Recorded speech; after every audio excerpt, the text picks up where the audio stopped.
Assalamualaikum warahmatullahi wabarakatuh. Perkenalkan, nama saya Ismi Najwa, NIM 190101070429, lokal PGMIC 19 dari UIN Antasari, Banjarmasin. Nah, di sini saya akan mempresentasikan proposal penelitian saya yang berjudul dampak media sosial terhadap hasil belajar siswa SD Negeri Anjir Pasar 1. Nah, yang pertama bab 1 dulu. Terdapat latar belakang, lalu definisi operasional, fokus penelitian, alasan memilih judul, dan tujuan. Yang pertama, latar belakang. Nah, sebagai wadah komunikasi dan sumber informasi yang mudah diakses, media internet memfasilitasi dengan satu di antaranya adalah media sosial, di mana media sosial adalah sarana atau tempat berinteraksi manusia yang saling bertukar pikiran dari jarak yang jauh. Selain itu, dapat mengakses informasi dari berbagai belahan dunia.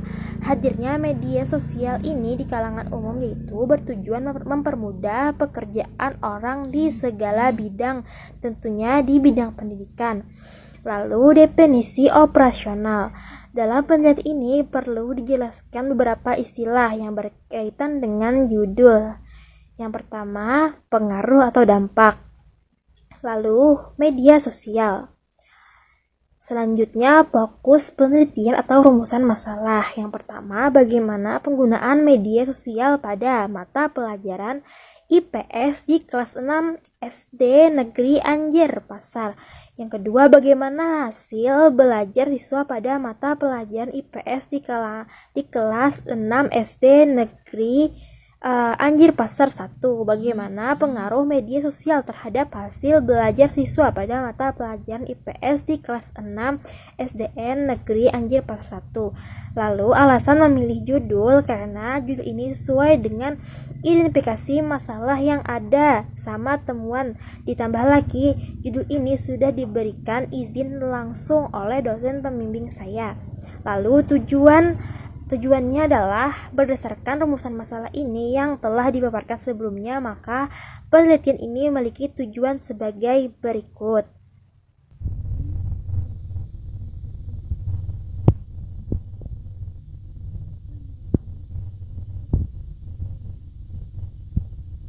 Dan di kelas 6 SD Negeri Anjir Pasar 1.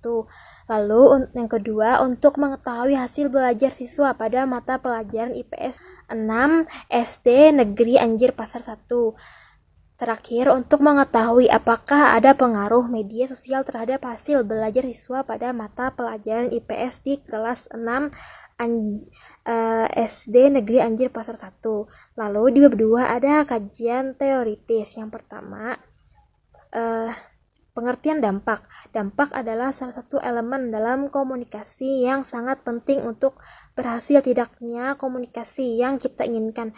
Dampak dapat dikatakan mengenai jika perubahan yang terjadi pada penerima sama dengan tujuan yang diinginkan oleh komunikator. Lalu pengertian media sosial. Media sosial adalah sebuah media online dengan para penggunanya bisa dengan mudah berpartisipasi, berbagi, dan menciptakan isi meliputi blog, jaring sosial, wiki, forum, dan dunia virtual. Lalu yang ketiga, penggunaan media sosial. Media sosial adalah penggunaan akan perangkat teknologi seperti komputer, smartphone, atau tablet. Mengalami peningkatan yang sangat tinggi. Hal ini juga berbanding lurus dengan kebutuhan akan jejaring internet. Lalu dampak negatif dan dampak positif media sosial. Yang pertama, mempermudah kegiatan belajar. Yang kedua, mencari dan menambah teman atau bertemu kembali dengan teman lama. Yang ketiga, menghilangkan kepenatan belajar. Nah, adapun dampak negatif yang timbul dari media sosial ini, berkurangnya waktu belajar, lalu mengganggu konsentrasi belajar di sekolah, merusak moral pelajar, menghabiskan uang jajan, karena untuk mengakses internet menggunakan data voucher, lalu mengganggu kesehatan. Nah, jadi menurut pendapat di atas, maka dapat disimpulkan bahwa pengguna media sosial memiliki dampak positif dan juga memiliki dampak negatif dalam penggunaannya. Lalu, pengertian hasil belajar. Menurut Hamalik, hasil belajar adalah sebagai terjadinya perubahan tingkah laku pada diri seseorang yang dapat diamati dan diukur bentuk pengetahuan, sikap, dan keterampilan. Perubahan tersebut dapat diartikan sebagai terjadinya peningkatan dan pengembangan yang lebih baik dari sebelumnya dan yang tidak tahu menjadi tahu. Sekarang kita masuki bab 3, yaitu metode penelitian. Jadi yang pertama adalah jenis penelitian. Nah, jadi penelitian ini menggunakan pendekatan kuantitatif. Penelitian kuantitatif digunakan untuk meneliti pada populasi atau sampel yang biasanya ditentukan secara acak atau diambil data-datanya dengan tujuan untuk menguji hipotesis yang telah diajukan. Nah, lalu tempat dan penelitiannya. Tempat pelaksanaan penelitian ini di SD Negeri Anjir Pasar 1 yang beralamat di Jalan Kilometer 14,5 Handil Aman dengan mengambil sampel dari kelas 6 SD.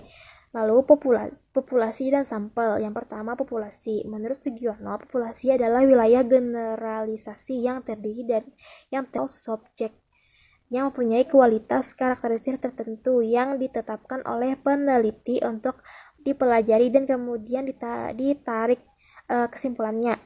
Jadi yang pertama populasi homogen, populasi heterogen. Ada 2 populasi yang diambil. Lalu yang kedua sampel. Nah, sampel ini adalah bagian dari jumlah dan karakteristik yang dimiliki oleh populasi. Nah, jadi penelitian akan mengambil sampel secara acak dengan melihat nilai pelajaran IPS dari tes yang terdahulu tanpa memperhatikan tingkah yang ada pada populasi. Lalu teknik pengumpulan. Nah, data penelitian ini akan menggunakan 2 teknik pengumpulan data, yaitu dokumentasi, tes metode, dan wawancara. Nah, sekian dari saya itu tadi. Saya ucapkan terima kasih. Wassalamualaikum warahmatullahi wabarakatuh.